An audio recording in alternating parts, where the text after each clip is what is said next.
السلام علیکم ورحمۃ اللہ وبرکاتہ۔ دوستو، آج کا سوال یہ بہت ہی امپورٹنٹ ہے۔ اس کا جواب ہر مسلمان کو اور ہر شخص کو معلوم ہونا چاہیے۔ ہفتے دو ہفتے میں یا پھر ہفتے میں کئی بار ہم لوگ گوشت وغیرہ تو کھاتے ہی ہیں، لیکن اس گوشت کے اندر ایک چیز ہوتی ہے جس کا نام ہے پوٹا۔ اسے پتھری بھی کہتے ہیں، یا پھر جس جگہ لوگ رہتے ہیں اس اعتبار سے اس کا نام الگ الگ بھی ہو سکتا ہے۔ بہرحال آپ کو اسکرین پر بھی دکھ رہا ہوگا۔ اگر آپ کے یہاں کسی اور نام سے جانا جاتا ہے تو آپ اسکرین پر دیکھ کر بھی اندازہ لگا سکتے ہیں کہ میں کس چیز کے بارے میں آپ سے بات کر رہا ہوں۔ پوٹا، جس کو پتھری بھی کہتے ہیں، اس چیز کے بارے میں لوگ اکثر شک میں مبتلا رہتے ہیں اور سوچتے ہیں کہ اس کو کھانا چاہیے یا نہیں کھانا چاہیے۔ جانے بغیر ہی لوگ کھانے سے رک جاتے ہیں یا جانتے بھی نہیں ہیں کہ اس کو کھانا چاہیے یا نہیں کھانا چاہیے، اس کے باوجود کھانے لگتے ہیں۔ اس مسئلے کی حقیقت کیا ہے اور اس کا صحیح جواب اور ڈیٹیل کے ساتھ میں آپ کے ساتھ شیئر کرنے جا رہا ہوں۔ اس کے لیے آپ سے گزارش ہے ویڈیو کو آخر تک ضرور دیکھیں، اور اگر آپ کو ویڈیو پسند آتی ہے تو لائک کے ساتھ ساتھ ہمارے چینل کو سبسکرائب ضرور کریں۔ آئیے دوستو، آپ کو بتاتے ہیں کہ پوٹا کھانا اسلام میں جائز ہے یا نہیں۔ دوستو، پوٹا کھانا اسلام میں جائز ہے، اس میں آپ سمجھ لیں کوئی قباحت کی بات نہیں ہے۔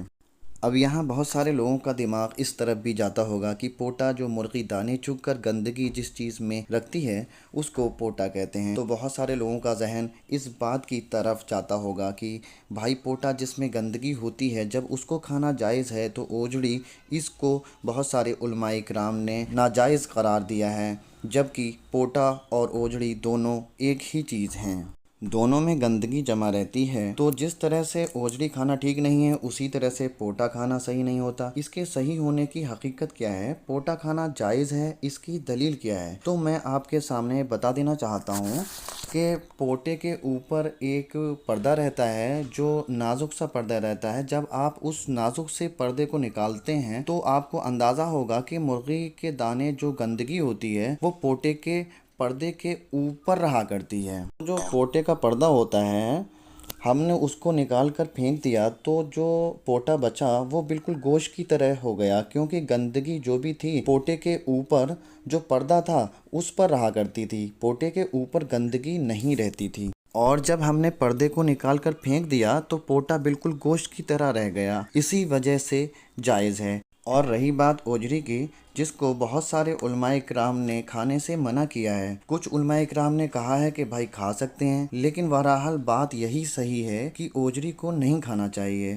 تو اس کو اس وجہ سے علماء کرام نے ناجائز قرار دیا ہے کیونکہ اس اوجڑی میں اوپر سے ایسی جیسے پردے جیسی کوئی چیز نہیں ہوتی ہے جو اسی کے اوپر گندگی رہے، بلکہ اوجڑی میں ہی جو بکری بھینس وغیرہ اور جو کھانا کھاتی ہے چارہ اوجڑی کے اوپر ہی رہتا ہے اور پردہ وغیرہ نہیں رہتا ہے، جس کی وجہ سے علماء کرام نے اوجڑی کو کھانے سے منع کیا ہے اور ناجائز قرار دیا ہے۔ اور پوٹا، جس کو پتھری بھی کہتے ہیں، اس کو کھانا جائز ہے اس وجہ سے کیونکہ اس کے اوپر پردے دار جھلی ہوتی ہے جس کو نکال کر ہم پھینک دیتے ہیں، اس کے بعد بناتے ہیں اور کھاتے ہیں، تو یہ بالکل صحیح ہے اور ذائقے دار چیز ہوتی ہے۔ تو پوٹا کھانا بالکل صحیح ہے، کسی بھی طرح کی کوئی ناجائز اور یا قباحت کی بات نہیں ہے، لیکن شرط یہ ہے کہ اس کے اوپر جو پردہ ہوتا ہے اس کو نکال کر کے پھینک دیں، اس کے بعد بنائیں۔ اور جو بھی پوٹا کھاتے ہیں وہ اسی طرح سے کھاتے ہیں، اس کے اوپر جو پردہ ہوتا ہے اس کو نکال کر پھینک دیتے ہیں، اس کے بعد بناتے ہیں اور کھاتے ہیں، تو یہ بالکل صحیح ہے، کسی بھی طرح کی کوئی قباحت کی بات نہیں ہے۔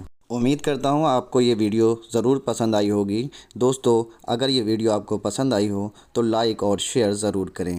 دوستو، پھر ملیں گے ایک نئی ویڈیو کے ساتھ، تب تک کے لیے اللہ حافظ۔ السلام علیکم ورحمۃ اللہ وبرکاتہ۔